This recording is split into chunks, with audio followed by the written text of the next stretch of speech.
If someone tells you they prefer animals over humans, a lot of people hear that as bitterness, maybe even emotional coldness. But in psychology, that statement often points to something much more complicated. Sometimes the person who trusts animals more than people isn't less loving. They're just more tired. You've probably seen this person before. They can sit on the floor with a dog for an hour and feel completely at peace, then spend 10 minutes in a room full of people and feel drained, guarded, or oddly lonely. That's the paradox at the center of this topic. The outside world reads distance. The inner world often feels like overstimulation. And that's why this conversation is not really about hating people. It's about what kind of relationships feel safe to a human nervous system. Animals are direct, humans are layered. Animals signal openly. Humans often hide behind tone, timing, irony, and mixed motives. So the real question is not, why would someone choose animals over humans? The real question is, what happens to a person when connection starts to feel expensive, but care still feels instinctive? And there's an even deeper question we'll come back to later. When does safety become healing, and when does it quietly become controlled?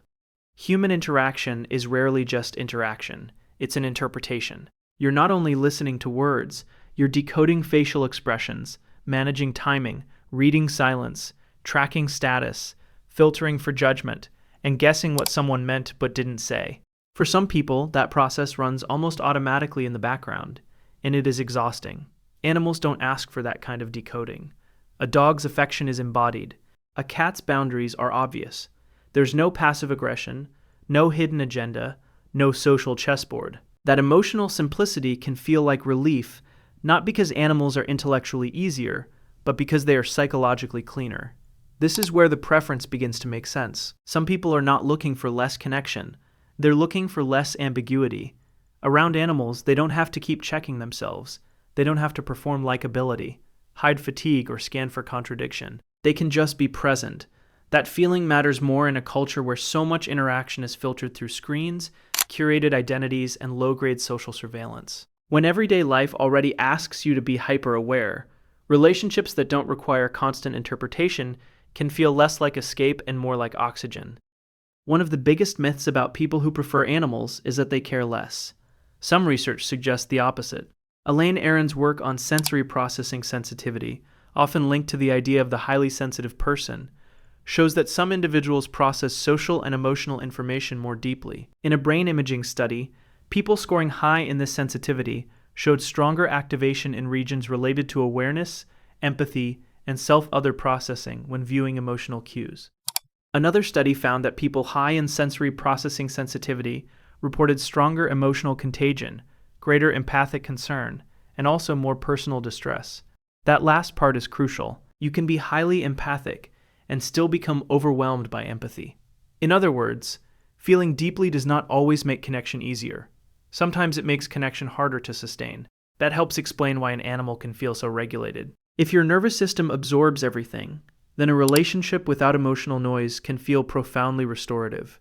The person who prefers their dog to a crowded dinner may not be detached from humanity. They may simply have a lower threshold for chaotic human data. So what looks like withdrawal can actually be nervous system triage, not lovelessness, just overload. Now we get to the part that is harder to say out loud. For some people, the pull toward animals is not only about sensitivity, it's also about history. Attachment theory, developed by Bowlby, tells us that our early experiences shape what closeness comes to feel like. If care was responsive and safe, intimacy tends to feel grounding.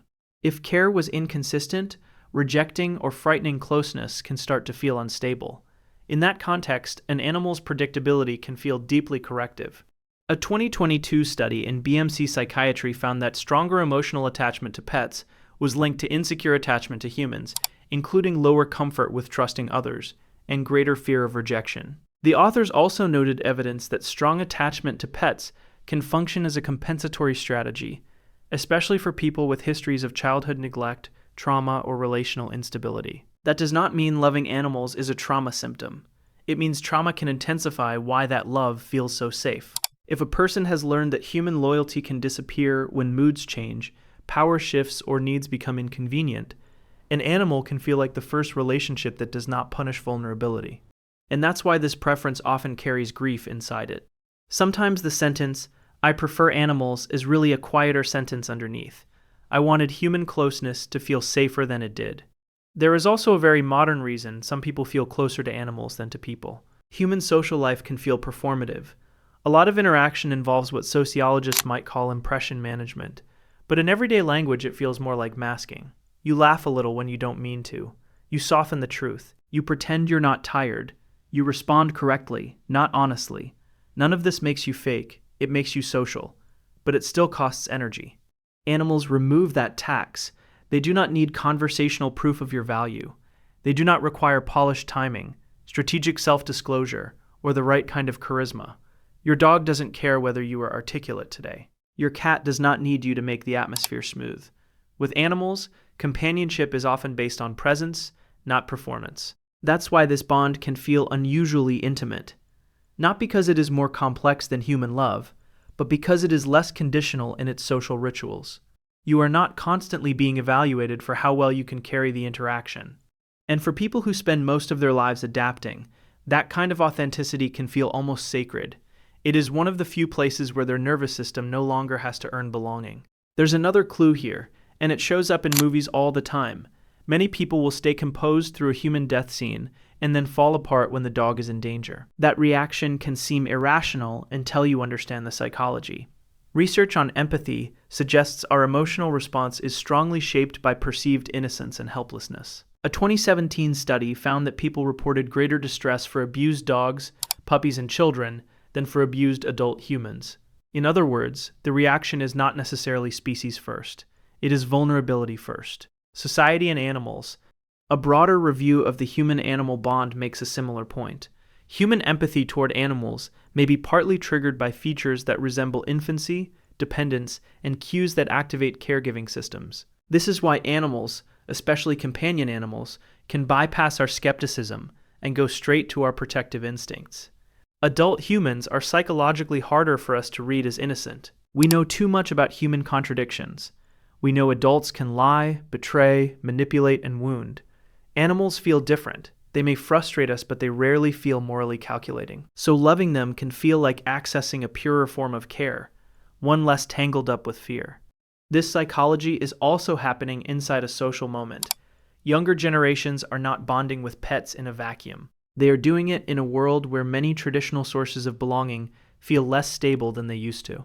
APA reported that 94 million U.S. households owned at least one pet in 2024, and Gen Z showed a 43.5% increase in pet-owning households from the previous year. 70% of Gen Z pet owners had 2 or more pets.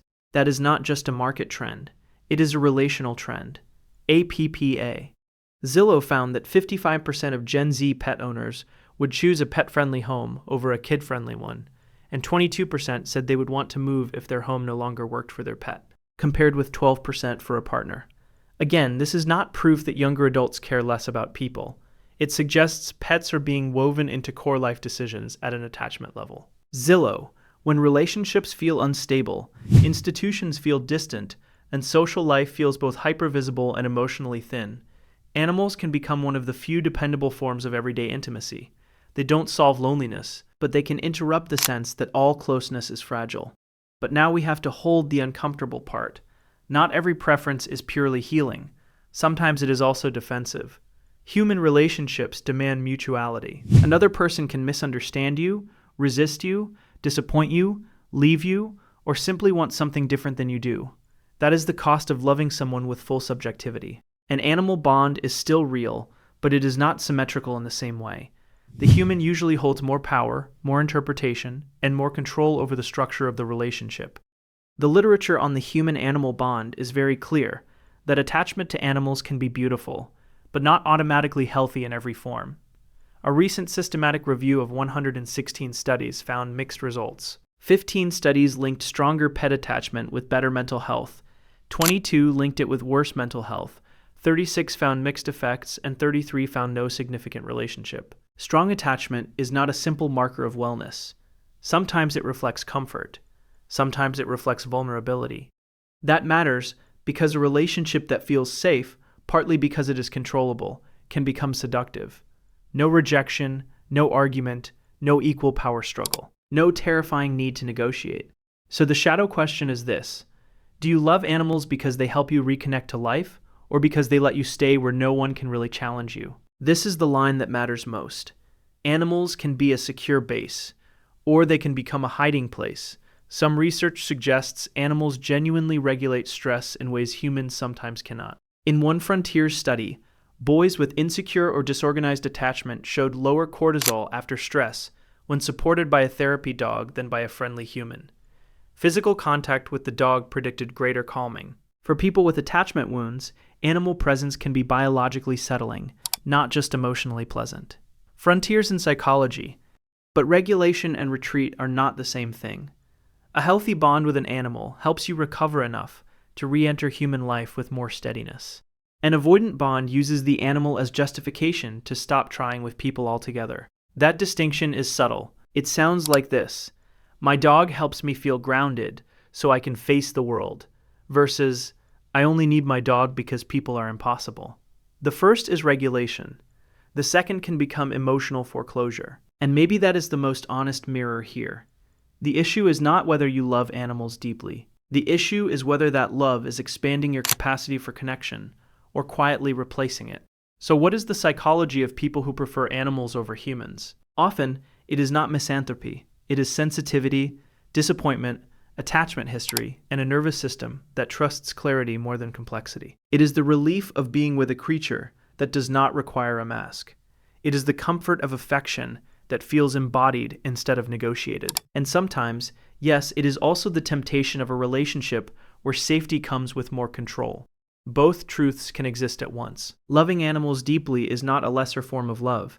In some people, it reflects empathy so intact that it seeks places where empathy can survive. But the healthiest version of that love does not harden into a verdict against humanity.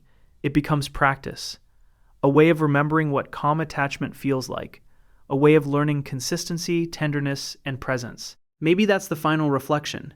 If your bond with animals shows you what safe connection feels like, can you let it become a bridge, not just a refuge?